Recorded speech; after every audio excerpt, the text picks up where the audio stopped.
हम देखेंगे संत तुलसीदास जी का परिचय।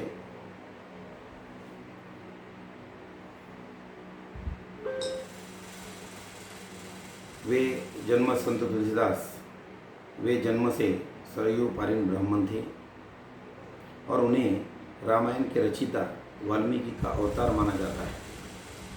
उनके पिता का नाम आत्माराम दुबे और माता का नाम तुलसी था। तुलसीदास ने भगवान की कल्पना राम के रूप में की थी। अवधि में लिखी गई तुलसीदास की रचना रामचरितमानस उनकी भक्ति की अभिव्यक्ति और साहित्यिक कृति दोनों रूप में महत्वपूर्ण मानी जाती है। कुछ विद्वान उनका जन्म सन 1511 मानते हैं। राजापुर गांव में तुलसीदास जी ने श्री रामचरितमानस ग्रंथ की रचना की थी। वर्तमान में यही श्री रामचरितमानस मंदिर है। संवत 1680 में 126 की आयु में तुलसीदास जी की मृत्यु हुई थी। कुछ जगहों पर उनके जीवन काल को साल 1497 से 1623 के बीच बताया जाता है। तो वही कुछ के अनुसार तुलसीदास जी 1543 से 1623 तक जीवित रहे थे, ऐसा भी माना जाता है। जानकारी के अनुसार उनकी माता का नाम तुलसी और पिता का नाम आत्माराम दुबे थे। उनका जन्म एक ब्राह्मण परिवार में हुआ था और जन्म के समय उनका नाम राम बोला, ऐसा भी कहा जाता है। संवत 1680 में श्रावण शुक्ल सप्तमी को तुलसीदास जी ने राम राम कहते हुए अपना शरीर का परित्याग किया, ऐसा कहा जाता है। चलिए देर ना करते हुए हम आपको बता देते हैं कि तुलसीदास का मूल नाम राम बोला दुबे ऐसा माना जाता है।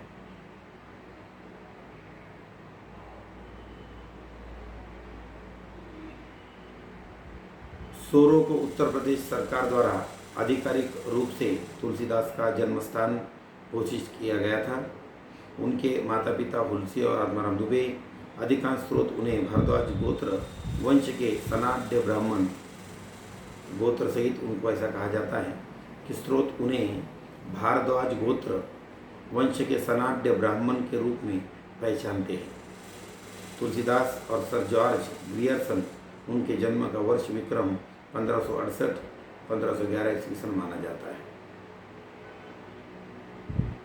और आगे चलकर ऐसा भी कहा जाता है सम्राट ने तुलसीदास को फतेहपुर सिकरी में कैद कर दिया और कहा हम इस राम को देखेंगे।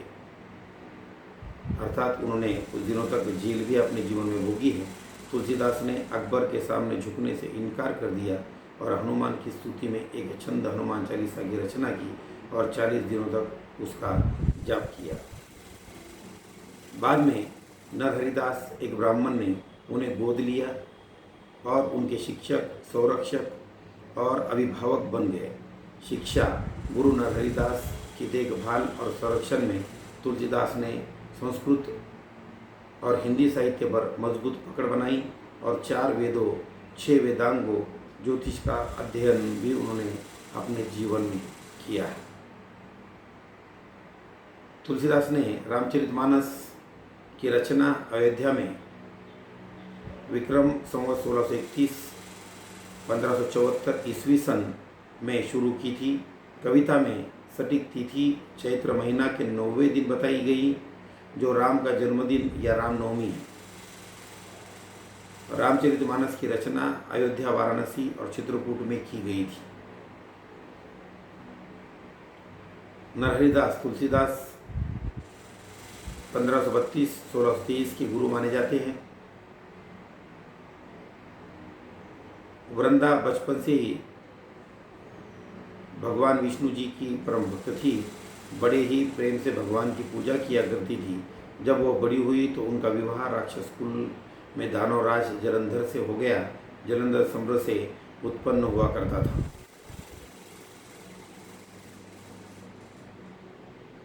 ऐसा माना जाता है कि एकादशी पर भगवान विष्णु ने शालिग्राम के अवतार में तुलसी से विवाह किया था। विवाह किया था। इसीलिए हर साल प्रबोधिनी एकादशी को तुलसी पूजा की जाती है।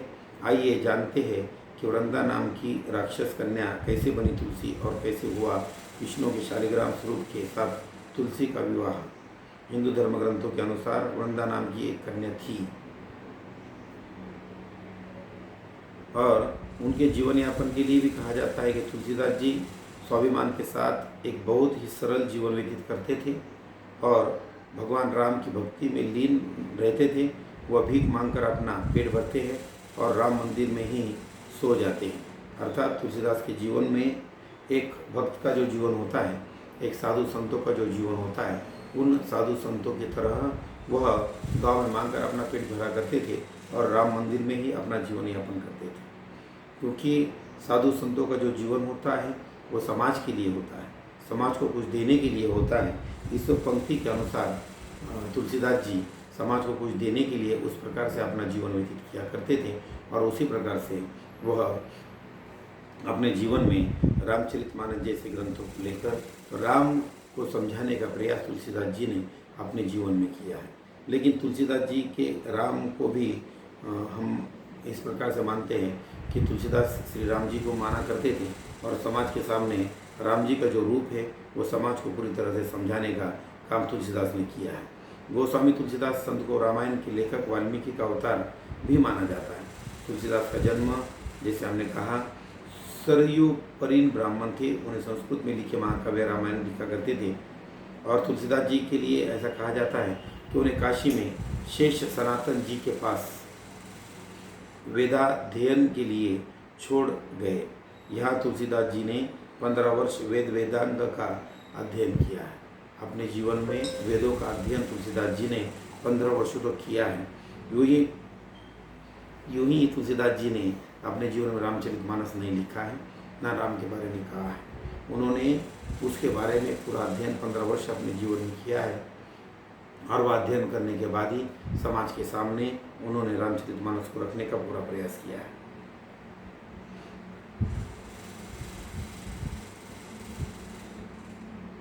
उन्हें पत्नी की बात सुनकर रामबोला का मन जागृत हुआ और वो राम नाम की खोज में निकल पड़े। उनका नाम ऐसे क्यों पड़ा, इसको लेकर कहा जाता है, तुलसीदास क्यों पड़ा, इसको लेकर कहा जाता है कि पत्नी की बात सुनकर रामबोला का मन जागृत हुआ और वो राम नाम की खोज में निकल पड़े। इसके बाद उन्होंने पूरा जीवन राम जी को समर्पित कर दिया और रामबोला से वो तुलसीदास बन गए। उनका बचपन का नाम, मुँहबोला नाम हम जिसको कहते हैं, वह रामबोला था। लोग उन्हें रामबोला नाम से ही जानते थे, रामबोला नाम से पहचानते थे। और एक बार पत्नी के कहने पर उनका वो मन जागृत हुआ और वह राम की खोज में निकल पड़े कि मुझे राम को ढूंढना है, मुझे राम का साक्षात्कार करना है, मुझे राम को समाज को समझाना है, मुझे राम को समाज को बताना है। इस खोज में तुलसीदास जी निकल पड़े और इसलिए उनका रामबोला यह नाम, उन्होंने अपने आप का जीवन, अपने आप को पूरी तरह से उन्होंने राम को समर्पित कर दिया, राम जी के नाम समर्पित कर दिया और अपना जीवन यापन करने लगे। इसलिए उनका नाम रामबोला से तुलसीदास पड़ गया और उन्हें जब से तुलसीदास के नाम से पहचाना जाता है। कहा जाता है कि उन्हें भगवान शिव ने सपने में काव्य रचना का आदेश दिया था। इसके बाद उन्होंने रामचरितमानस की रचना की।